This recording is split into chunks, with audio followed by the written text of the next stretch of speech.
Part 3 of 3. 6 questions on re-ranking. 15 seconds each. Pause if you want longer. What does a re-ranker score actually represent?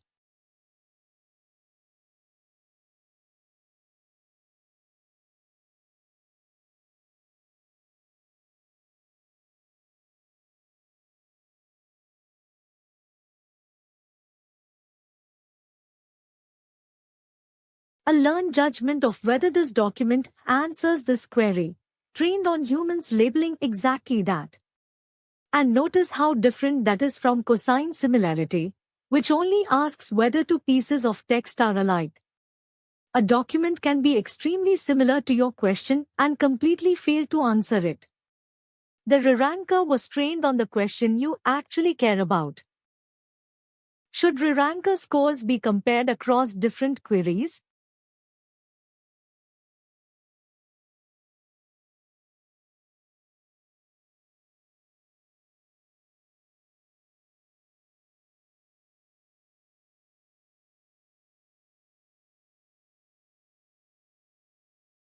Generally not. The dependable signal is the ordering within a single query. This document beats that one. Compare raw scores across different queries and you'll find the distributions shift. So a fixed cutoff that works beautifully on one query throws away good results on another. If you want a threshold, calibrate it on real data rather than picking a round number. When is re-ranking not worth adding?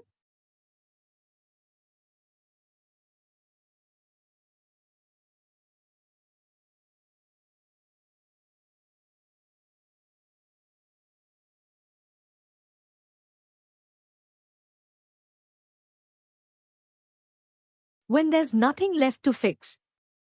A few hundred well-written, well-chunked documents where the right one already lands at position 1 almost every time, a re-ranker just adds latency to reorder a list that was already correct. It earns its keep when your shortlist is genuinely ambiguous, which is most large corpora and not all small ones. Measure before you assume. What's a practical way to know re-ranking helped?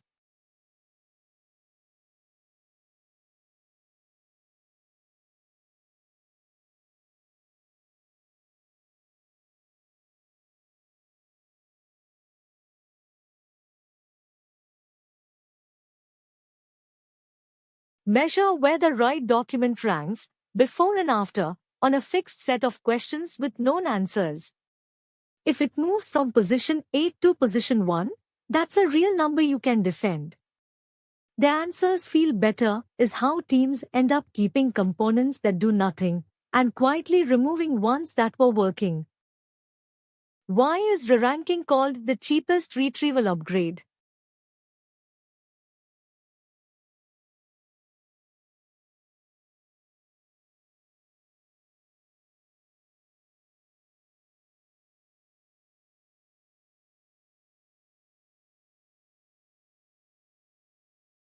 Because of what it doesn't require. No rechunking. No re-embedding. No re-indexing your corpus over a weekend. No architectural change at all. You insert one call between retrieval and prompt assembly, and you typically get a clear jump in quality. Compare that with the cost of every other lever available to you, and it's usually the first one worth pulling. What's the one-line summary of re-ranking?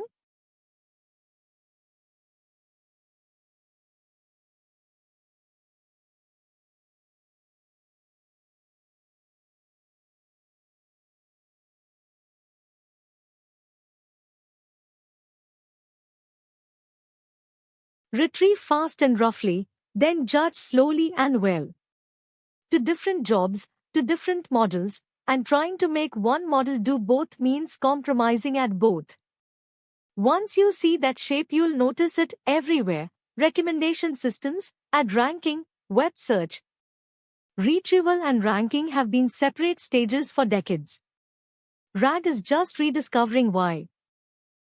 That's 20. If a few of those stung, good. That's the useful kind of stinging. The full re-ranking episode walks through every one of them properly, and the link is below. See you in the next quiz.